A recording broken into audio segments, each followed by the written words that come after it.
Hi, everybody. Welcome to the Tuesday edition of Proline Daily, the longest-running sports handicapping show in America, direct from Las Vegas. John Creighton's here with me, Dave Cokin, and we've got some different things to run through today as far as NBA, NHL, Major League Baseball. Jim's run is now 87-52 in the NBA. Had Indiana in the over last night, so those both worked out well, John.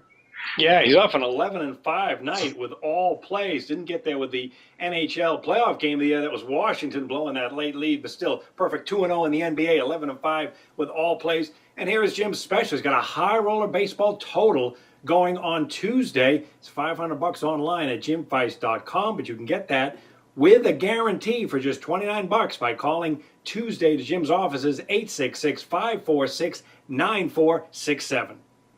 And I've got a game of the week going tonight. Those have been quite good. 17-6.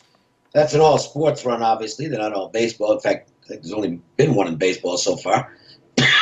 But no complaints, obviously.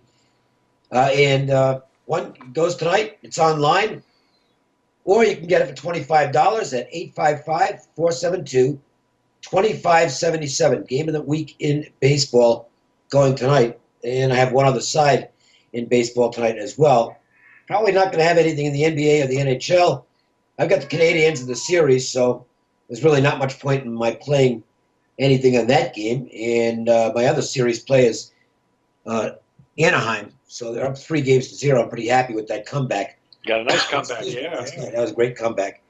And look, you got a soft goal when you're down, and sometimes that'll get you back in the game. And that goal late in the second period was a soft goal. Brian Elliott he blew that play, and that made it 4-2 and got him back in the game. Anyway, let's look at the Bulls and Celtics. And we talked about this before the series started, and it came to fruition in Game 1. If the Celtics don't fix this, they're not going to win this series, and that is what's that, rebounding? Yeah, I mean they got absolutely killed on the boards, killed, and they've got to find a way. I'm not saying they've got to win the rebounding, John, but they can't get murdered like that. It's really tough to win when the other team's getting more possessions than you are. By a whopping margin, too, and that was surprising. When they got rid of Taj Gibson, the consensus was, well, they're not as good a rebounding team. But I think it speaks more to the weaknesses of the Celtics than Chicago. But I'm surprised that this betting number is high again because it's a relatively even game all around as the first one was. I mean, look at the Chicago team. The last 14 games, 10-4 straight up and against the spread. They're playing great for this coaching staff down the stretch. They have played great defense all season long. And these last 14 games, look who they beat. The Cavaliers, the Celtics, the Jazz. They won at Toronto. They beat Atlanta. These are all playoff teams. And here they are again, a big dog. So this team is playing well. And as you mentioned, they killed them on the glass. Seems kind of like an even game tonight. I agree. Look, I know the situation says Boston, but because they're the 1 seed, they're down to an 8. But it's not a good matchup for them, and I would agree. I think the Bulls are probably, to me, they look like the right side in this game. I didn't bet it because the Bulls have at times shown a tendency to get satisfied with themselves, and the Celtics are going to come out with whatever they've got in the tank tonight, one would think. But it's a difficult situation. You've got Thomas leaving right after the game to go to the funeral of his sister. The only side I would play here is Chicago, to be honest.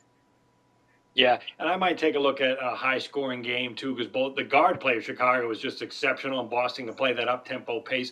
And when they play here in Boston, it's 20-7 over the total, but I don't think it's going to be a blowout either way. I'll look for a high-scoring game.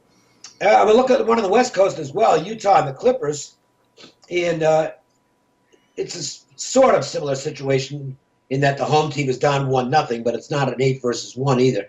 But you can make a case that the Bulls-Celtics isn't really an 8 versus 1 because I think general consensus is the Celtics aren't the best team in the East. Here you got two teams that are basically the same record. Actually, I think Utah finished the game higher than the Clippers, but it was a standings thing, and as far as the home court advantage goes. But Utah's lost Rudy Gobert. Nevertheless, I don't think it's going to change what they do at all. And this is, again, something we talked about prior to the first game. I think the Clippers have chemistry issues. Not that they don't get along. It's nothing like that. But I think this team has kind of figured out that they're probably right at the end of the line in terms of playing together. I think this team is going to make a couple of major moves in the offseason because the window on them being serious competitors for a league title that's closed. I don't know of anybody who thinks the Clippers could, if they win this round, could get past the next round. It'd be huge underdogs. And, I think that's apparent in the way they played in Game 1, and I don't know that it's going to change in Game 2. I know Gobert's out, but to me it's the Jazz or nobody here, John. Yeah, and this Clipper team, this veteran team, I can't remember them making a deep playoff run. I know they haven't got to the finals. No, they never did. Yeah, and they've been overrated. Let's call it straight. Blake Griffin's, I think he's I'm not saying he's a stiff or anything like that because he's not. He's a good player, but he is overrated. He's a really poor defender, and I think he'll be gone next year. I'd be really surprised if he's still with the Clippers next season. Yeah, I'm going to take a look at the total for this game because it's relatively even, yet we're seeing the money coming in on the Clippers up to 9 now with 197.5. The money's going on the up. However, the thing is, how do you predict which style is going to win out? Well, LA has an attacking offense, but they're a strong defensive team as well. And then Utah, they're all about slowing the pace down. Look at Game 1, 97-95 final. And Utah shot exceptionally well, 48% from the field, so they're extremely efficient while playing their game.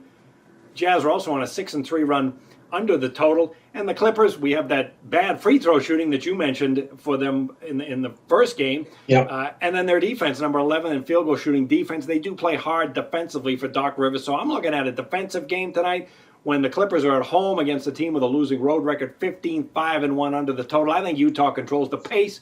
Probably a close game, but I'm looking again under. All right, and there you go. A couple of looks in the NBA tonight. Hopefully you'll follow us to the winner's circle with those games, although they're not. I don't think either one of us is making these strong plays, but decent opinions, we'll call them that.